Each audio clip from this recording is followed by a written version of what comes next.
Boa noite para todo mundo que está aqui no salão. Boa noite aos amigos que estão em casa nos acompanhando. Como sempre, nós vamos fazer a nossa prece e a gente dá início à nossa oficina de hoje. Então, serenando os nossos corações, elevando o nosso pensamento a Deus, a Jesus, aos bons espíritos. Agradecemos uma vez mais pela oportunidade de aqui nos reunirmos, Senhor, em Teu nome, buscando no entendimento destes textos bíblicos melhores informações, melhores conscientizações para as nossas interpretações, usando a doutrina espírita como chave de entendimento desses textos, visando nos fortalecer o conhecimento, mas mais do que isso, que apliquemos na nossa transformação, na nossa conduta diária. Te rogamos, Senhor, o amparo fraternal aos amigos que passam por momentos de sofrimento, de dor, onde quer que eles se encontrem ao redor deste planeta. Que o teu amor e a tua misericórdia infinita para com todos nós possa envolvê-los e que cada um receba o remédio de que necessita para as suas dores. Como sempre nós te pedimos, ampara-nos e acompanha-nos na caminhada, Jesus, pois temos a certeza que muito precisamos de ti ao nosso lado. Assim seja, graças a Deus. Muito bem, tá paz para todo mundo, né? Cláudio fez um esforço hercúleo semana passada para trazer Gênese para a gente, né? Não estive aqui com vocês, acompanhei virtualmente. Hoje nós vamos dar sequência à Bíblia, falando um pouco sobre o livro de Êxodo. E aí, antes da gente entrar ali nos pormenores, a gente vai passar alguns slides para vocês. Nós lembramos que Êxodo é uma sequência histórica do que está acontecendo no relato em Gênese, né? Nós vamos ver depois, Cláudia vai trazer na próxima semana, aí vai ter uma interseção dentro desse conjunto histórico que vai ser o livro de Levítico. Depois a gente vai ter outra interseção, que é o livro de Números, e a história dessa sequência inicial dos judeus, na trajetória deles, vai ser finalizada com o livro de Deuteronômio. Então, o que Êxodo trabalha? A gente já colocou um primeiro slide ali para o nosso entendimento. Sendo o segundo livro da Bíblia e trabalhando a libertação do povo hebreu, porque nesse período a gente não chama aquele grupo de judeu, nem de israelita. Chamamos de hebreus. Então, o hebreu é a denominação que esse grupo recebe no período ainda do Egito, na fase do Egito. Ok? Eles vão receber a alcunha de israelitas posteriormente, de judeus posteriormente. É uma miscelânea que acontece desse cunho histórico, tá? Então, Êxodo, ele vai iniciar para a gente, ele pode ser dividido, a obra ela pode ser dividida para facilitar a compreensão de quem vai fazer um estudo, e aqui a gente faz a divisão conforme a tradução da Bíblia de Jerusalém, que é a nossa Bíblia de referência de estudo.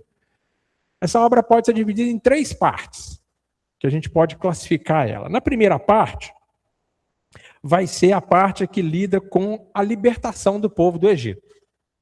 A segunda parte vai ser o trânsito deles após essa libertação, que é a caminhada no deserto. E a terceira parte é a constituição da primeira aliança que esse povo vai fazer com Deus no deserto, que é a conhecida aliança do Sinai. Ok? Então, os grandes grupos divisórios do livro de Êxodo que a gente vai perceber são esses 3. Quando a gente fala da libertação, nós vamos, na libertação, também fazer, ou podemos tratar, subdivisões dentro dessa obra. Primeira coisa que acontece em Êxodo é a identificação do povo vivendo no Egito. Vocês se recordam, semana passada o Cláudio comentou, Gênesis termina com a história do José. O José recebeu os familiares, né? E aí os familiares vão viver com ele lá no Egito. Êxodo começa exatamente narrando esta ida da família do José para o Egito, mas depois que eles vão para o Egito, muitas pessoas influentes que acolheram o José vão morrendo. É um processo natural, vão perdendo o organismo físico. Então, as governanças, as gestões daquela região, daquela comunidade, vão mudando de mão. Os hebreus vão se multiplicando, vão aumentando em número, de forma muito exponencial, e isso gera preocupação. Existe na narrativa histórica um hiato de tempo, ou seja, um período que a gente não tem informação, que não é narrado, nem em Gênesis, nem em Êxodo, de mais ou menos 450 anos. Então, a história do José, que termina lá em Gênesis, para a retomada histórica sobre o povo hebreu no Antigo Testamento, em Êxodo, é de aproximadamente um intervalo de 450 anos. Que Êxodo começa narrando isso e, na sequência, vai falar sobre a juventude e a vocação do Moisés, que vai ser esse grande líder do povo, o grande libertador do povo. Então vai recair sobre a personalidade do Moisés esse trabalho de tirar o povo hebreu do jugo de escravidão em que eles entraram por conta das transformações sociais que aconteceram no decorrer desses 450 anos. Até aqui tranquilo? Fica claro para todo mundo? Então não é uma mudança que se dá do dia para a noite, né? Que às vezes a gente começa lendo o Êxodo, o primeiro capítulo de Êxodo fala isso. Fala de como é que o povo tinha ido para lá, para o Egito, e como é que eles se tornaram escravos. O primeiro capítulo relata isso. Ok? Então, essa escravidão não acontece de uma hora para outra. Surge o Moisés, então, na história. O Moisés, mesmo vindo de uma família judia, ele vai ser criado, vai ser constituído numa família egípcia. Então, ele recebe todas as condições para se tornar um estadista, para se tornar um líder. Então, ele recebe formação em várias áreas que vocês puderem imaginar, das mais diferentes.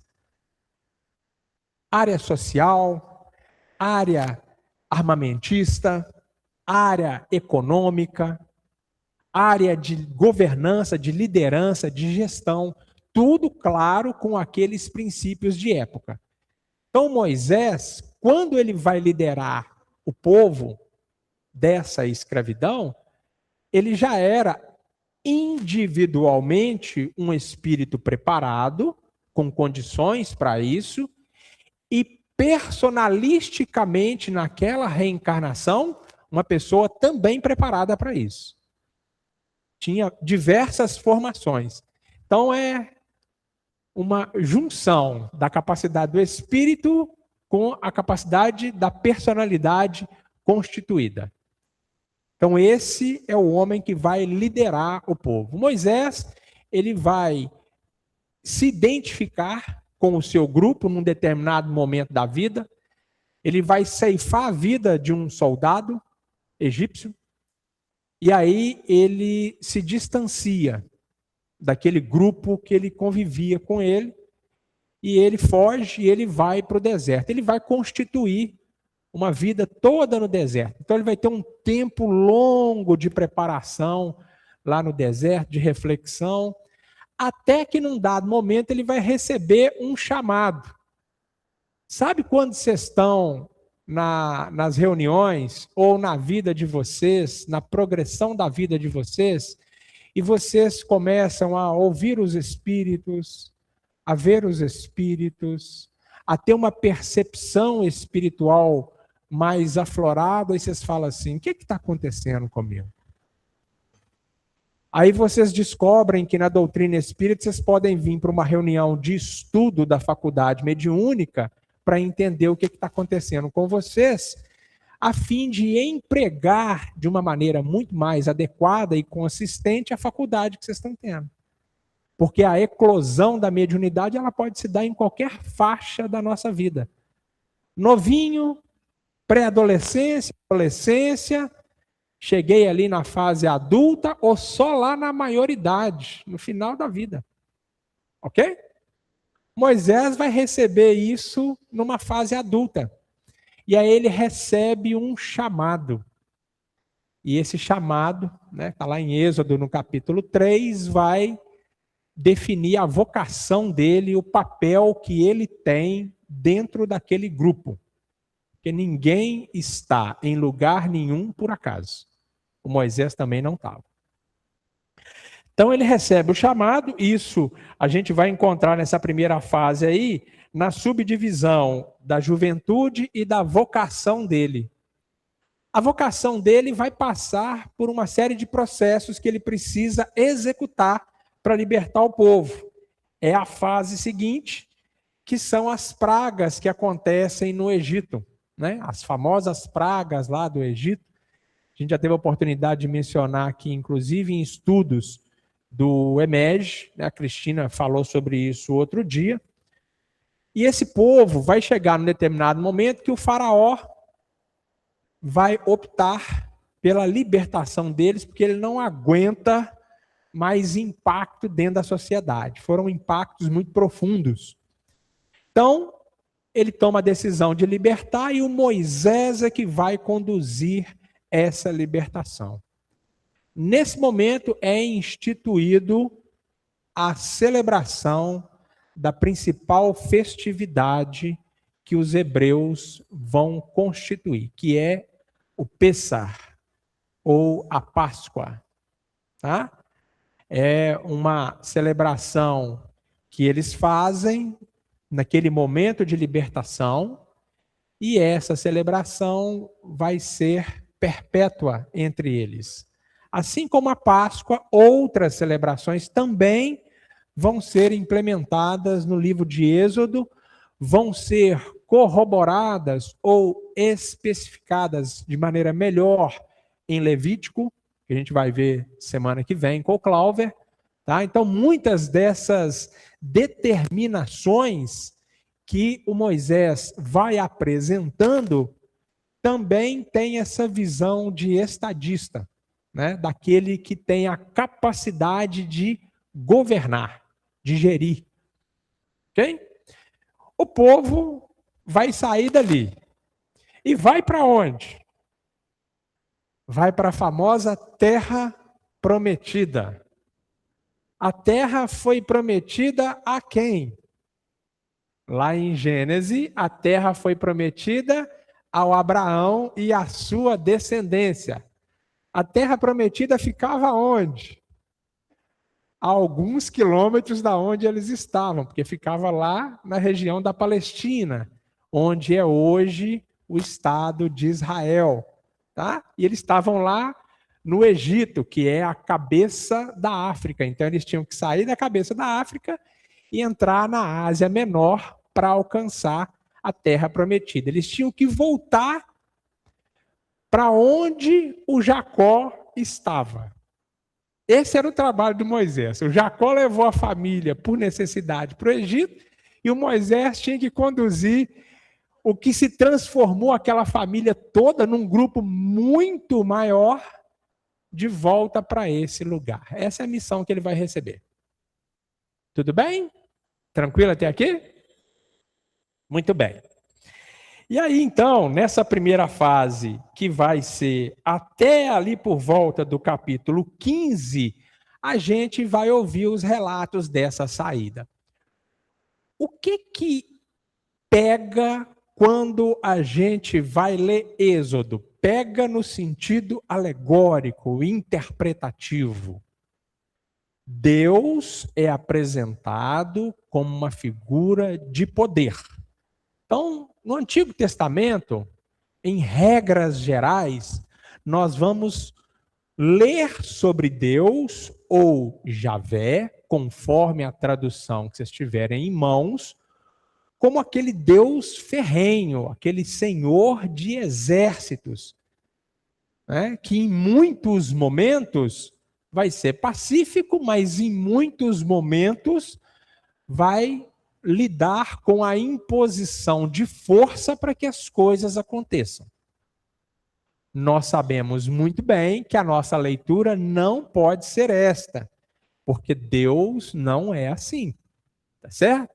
Então, o primeiro ponto de atenção que a gente chama é esse, tá? Segundo ponto de atenção que a gente chama para entender Êxodo.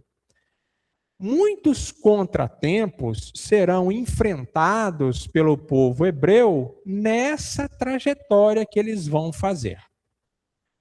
O relato histórico da trajetória é de aproximadamente 40 anos no deserto. Isso é uma alegoria para a gente perceber o sentido desse povo transitar pelo deserto.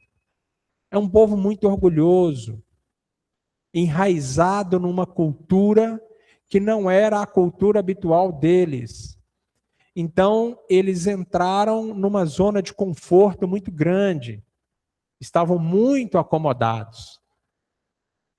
Deus fez com eles o que normalmente faz com a gente ao longo da nossa trajetória. Em determinado momento, tira a gente da nossa zona de conforto, para que a gente consiga se conectar ou reconectar com a importância que a gente deve dar a esta condição do Criador. Então vai acontecer isso com os hebreus. Tá certo? Eles vão sair e vão ficar 40 anos ali transitando. Depois eu vou mostrar um mapinha para vocês das supostas trajetórias dessa saída, né?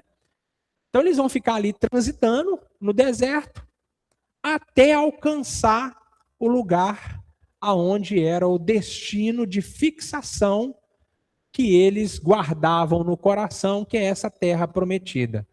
Precisa de 40 anos para chegar lá? Claro que não. Tá certo? Então tem todo esse simbologismo. 40 anos não é por acaso. O trânsito não é por acaso. A existência, a vivência no deserto não é por acaso. Não tem nada acontecendo por acaso. Em 40 anos, muitas transformações vão se dar no meio desse povo. Então, dentro da missão do Moisés, dentro do propósito dele de condução, tem uma série de edificações de cunho social, religioso, que ele tem que implantar para aquele grupo. Estava sob a sua responsabilidade e ele vai cumprir com essa responsabilidade. Tudo bem? Pois não, Marilene. A minha dúvida é, mas eles chegaram a gastar 40 anos mesmo, então, para essa caminhada? Historicamente, o relato é 40 anos, de que eles transitam 40 anos no deserto, até alcançar esse período da região da Palestina, que é a Terra Prometida. Isso a gente vai observar posteriormente, fazendo uma comparação, até estava comentando isso hoje com o Cláudio. Tem uma expressão no dicionário bíblico do John Davis chamada cronologia. Então, quem tiver dúvida sobre essas faixas temporais, vai lá no dicionário, leia o conteúdo, ele traz vários mapas numéricos para a gente dessas porções de tempo.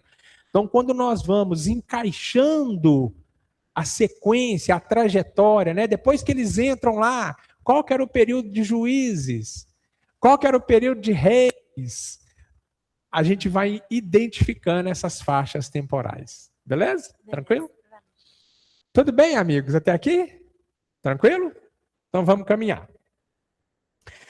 Saída, né, do povo lá, liberta o povo e saindo ali pelo deserto. Na segunda porção do texto, vamos mudar o slide ali porque já mudou, né? Na segunda porção do texto, do livro, nós vamos encontrar a marcha deles pelo deserto, a caminhada deles pelo deserto. Então, lá por volta do capítulo 15 até o capítulo 18, as narrativas se concentram sobre essa marcha no deserto. Vários eventos vão acontecer nessa faixa de tempo, gente. Vários eventos.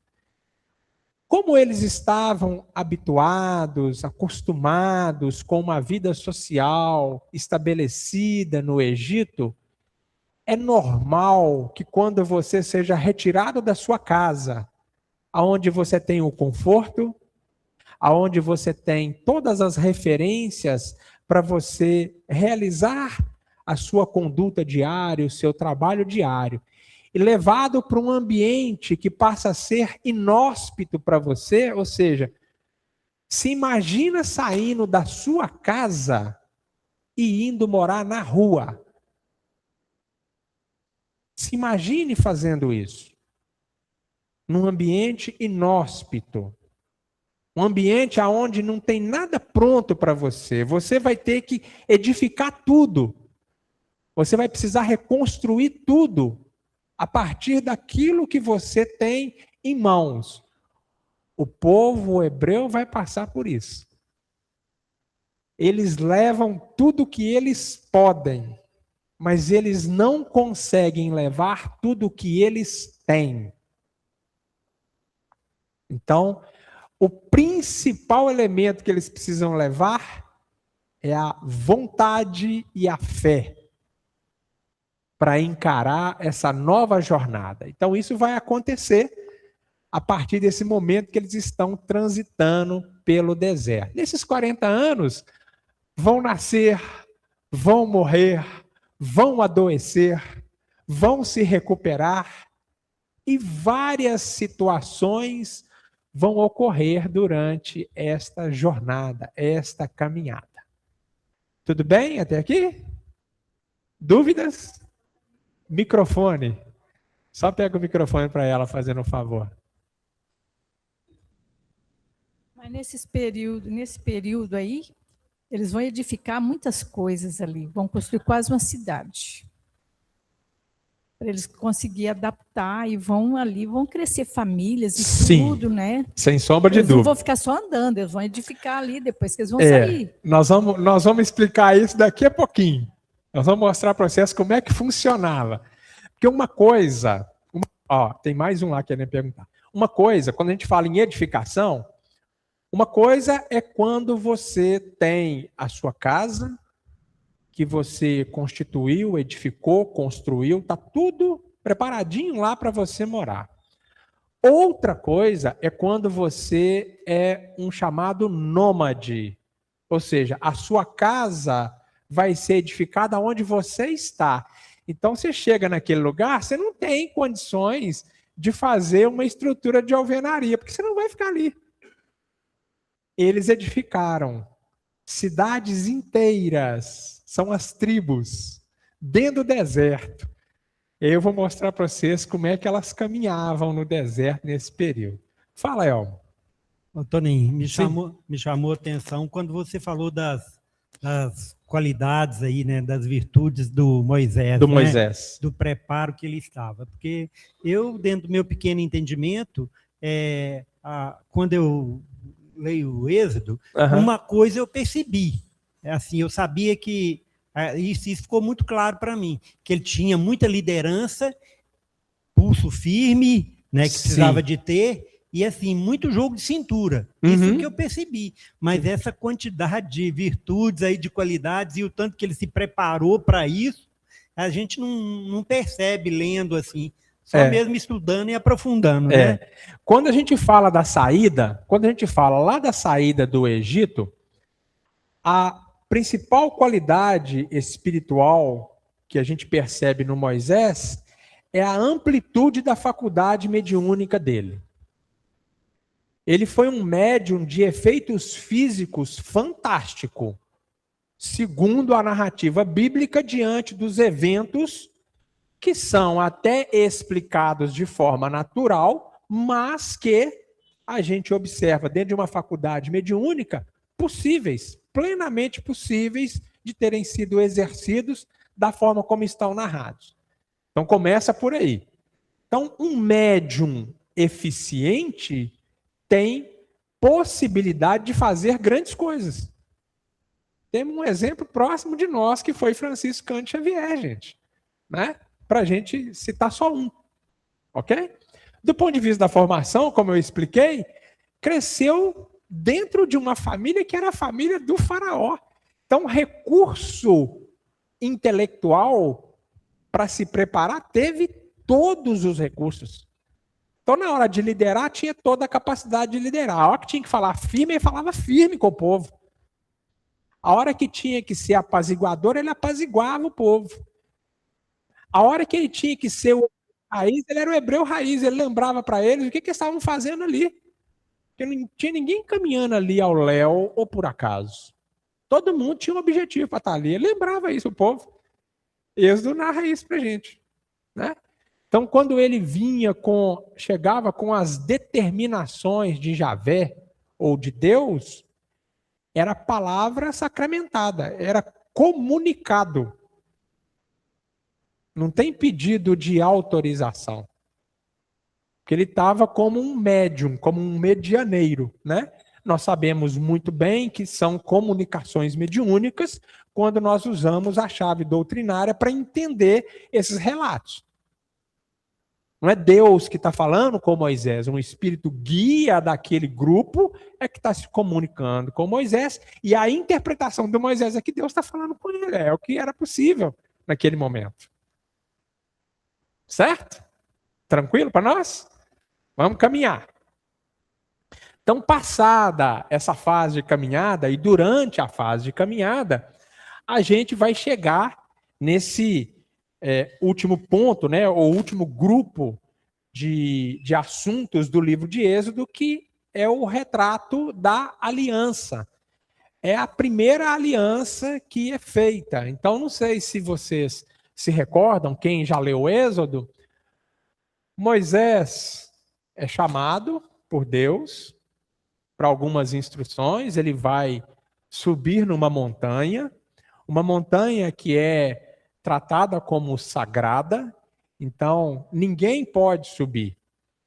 Um grupo é escolhido, o Arão, que era o irmão dele, iria com ele até um ponto, e esse grupo, o povo ficava num outro ponto, bem mais abaixo. E só Moisés chegava lá no cume para ter esse diálogo particular. Desse diálogo é que vai surgir o Decálogo ou os 10 mandamentos. Num primeiro momento, ele recebe os 10 mandamentos. Ele vai descer do monte, descer da montanha, vai comunicar ao povo que recebeu a orientação, vai transmitir a comunicação. Posteriormente, ele volta lá, sozinho, para receber as pedras. Cunhado os 10 mandamentos na pedra, para que isso fique gravado. Então é gravar na pedra para que fique gravado na consciência das pessoas. Não ser algo tão perecível assim, apesar de que ele quebrou as pedras, né? Depois que ele encontra lá o bezerro de ouro. Mas antes de chegar no bezerro de ouro, ele vai para lá. E fica lá. E passa nessa montanha 40 dias. Olha o 40 de novo aí. 40 dias, 40 noites, ninguém viu Moisés. Ele está lá no alto da montanha. Ninguém está vendo ele. Ninguém tem contato com ele. E ele mandou o povo aguardar. E o que o povo fez? Se você está na liderança de um grupo e sumir, o que você acha que o seu grupo vai fazer? Vamos arrumar outro líder. Nós não sabemos se o nosso líder vai voltar. 40 dias é para edificação de fé, de perseverança, de fidelidade a Deus, do qual eles já tiveram várias demonstrações, várias. Não tinham nenhuma necessidade de vacilação, mas tiveram várias vacilações. Então eles vão vacilar mais uma vez. O que eles vão fazer? Moisés não volta. Vamos rogar aos deuses egípcios para que eles nos fortaleçam, porque nós estamos aonde? Nós estamos num ambiente inóspito. Nós estamos na terra do deserto. Nós não temos a nossa casinha. Então vamos rogar para que a gente não seja desamparado e que a gente possa ter recurso. Sei lá até quando a comida vai dar, a água vai dar, como é que a gente vai se virar aqui? São palavras minhas, tá? Mas se vocês forem lendo o texto, vocês vão perceber que a analogia é por aí. Então eles vão recolher dentro do grupo o material necessário e construir, vai derreter esse material, né? Os diversos recipientes, todo o material que tinha relação com ouro, e vão construir, vão edificar um pequeno bezerro para fazer a sua adoração a esse bezerro. Esse é o evento do bezerro de ouro no deserto que eles vão passar. E quando eles edificam esse bezerro de ouro, passado um tempo, volta Moisés. Chega o Moisés e observa tudo aquilo, e aí vai ser o legislador enérgico. O que eles estão pensando? Cadê a fidelidade deles para com Deus? O que eles não entenderam até agora do que eles precisam fazer? Né? Quando a gente pega, aqui só uma parte, quando a gente pega os relatos em Êxodo, os relatos eles não estão colocados na sequência dos fatos, tá? Eles estão colocados na sequência do melhor entendimento para a gente, ok? Que o processo de recebimento do decálogo no deserto não se dá lá no fim da caminhada, se dá bem no início da caminhada. Ok? Ele vai, voltando então para o curso da nossa história, ele vai se deparar com esse problema do bezerro de ouro e vai quebrar na frente do povo as tábuas em pedra com o decálogo que ele tinha recebido, passado lá os 40 dias e noites no deserto, recebendo essas instruções para eles. Ele vai quebrar. Ele ficou injuriado com aquela situação que os hebreus apresentaram para ele diante desses fatos. Aqui, gente, nessa narrativa, né, resumida que eu estou trazendo para vocês, eu não estou abordando uma enormidade de situações que acontecem no deserto. A exemplo do maná, do pão que miraculosamente surge, né, ou do alimento que miraculosamente surge para eles no decorrer. Tem uma série de coisas que eu não estou abordando para vocês. Vou deixar para vocês irem na obra, ok? Estou fazendo uma síntese do que é a essência, o principal para a gente observar a trajetória desse povo. Então, a gente vai observar o Moisés quebrando essas tábuas. O Moisés vai receber novamente essas tábuas. A narrativa de um segundo evento de recebimento das tábuas, não sei nem se vocês sabiam disso, que a tábua do Decálogo é apresentada a Moisés em duas oportunidades. A primeira está em Êxodo, que ele quebra, e a segunda vai estar lá em Deuteronômio, lá no livro dos grandes discursos, que vai relatar o final da vida dele. Vai estar lá no finalzinho de Deuteronômio. Ok? Então, na narrativa aqui do livro, a gente vai observar essa situação toda acontecendo, mas diante desse momento de Moisés, ali no deserto, reforçando com o povo a responsabilidade, o que era o processo que eles tinham que ter fé, ter fidelidade a Deus para passar, há uma renovação dessa aliança que Deus faz com ele. Então Deus renova a aliança e o Moisés vai renovar essa aliança com o povo. A partir daí, Deus vai permanecer de forma frequente junto do povo. Vai caminhar frequentemente junto com eles. Vai dar diretrizes frequentes a eles no decorrer dessa jornada. É aonde surge o processo do santuário. Vocês lembram do Templo de Jerusalém?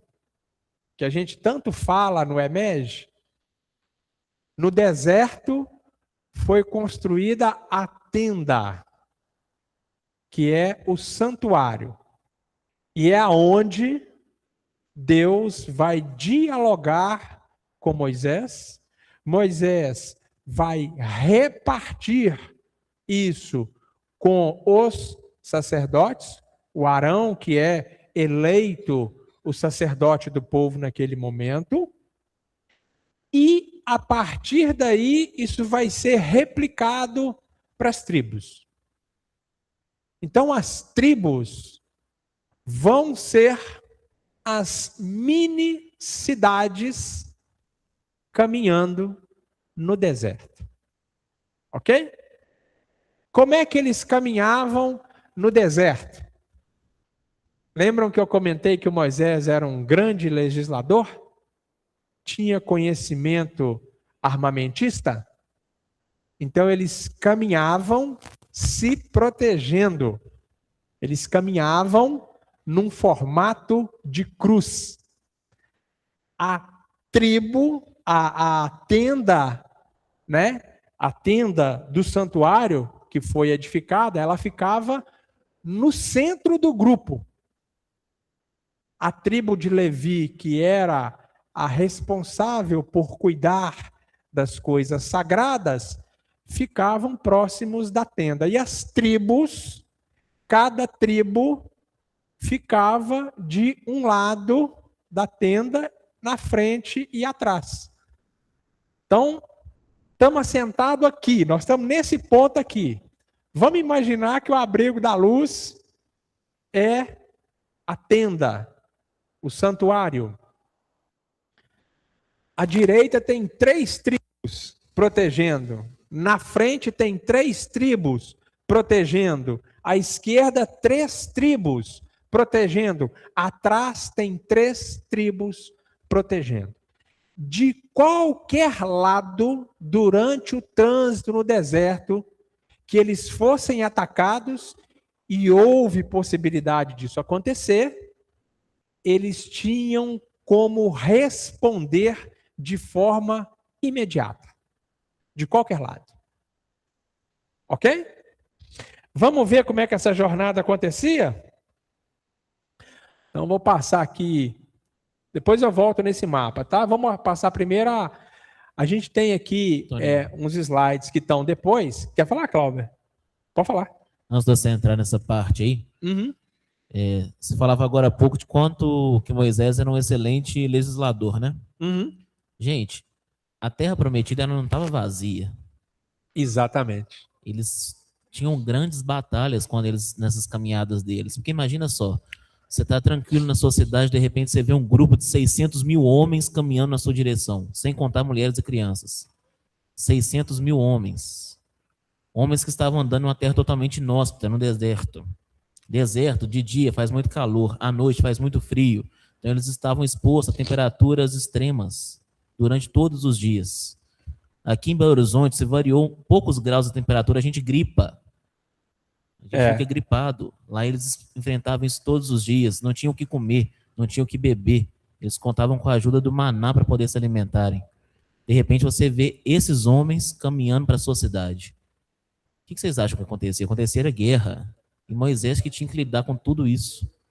E todo mundo, teve uma parte que Moisés foi muito duvidado, perdeu credibilidade perante o povo, né? Será que Moisés realmente sabe o que está fazendo? Tiveram dúvidas. E ainda assim ele conseguiu fazer tudo o que ele fez. Então, obrigado, Cláudio, pela contribuição. Esse slide que a gente está mostrando ali para vocês é para vocês terem uma noção de como é que essas tribos elas se constituíam dentro dessa jornada no deserto. Então, o tabernáculo, que é essa tenda, né, que foi constituída, ele está no centro. Vocês estão vendo lá. Em cima é a tribo de Naftali, de Asser e de Dan. À direita, aliás, à esquerda aqui, vai estar Judá, Issacar e Zebulon. Embaixo está Ruben, Simeão e Gade. À esquerda, Efraim, Manassés e Benjamim. Essas são as 12 tribos de Israel. Lembrando que quando a gente fala das tribos de Israel, o Jacó teve 10 filhos. E por que tem 12 tribos? Porque quando o Jacó chegou no Egito e se reconciliou, na verdade não é que ele se reconciliou, ele abraçou de novo o José, que ele achou que estava morto, ele adota simbolicamente para si os 2 filhos do José, que são o Efraim e o Manassés. Então, esses 2 filhos do José também vão dar nome às 12 tribos de Israel. As tribos estão aí. Então, elas ficavam armadas, né, organizadas daquele jeito. Aqui é uma outra imagem para vocês entenderem melhor como é que eram essas organizações.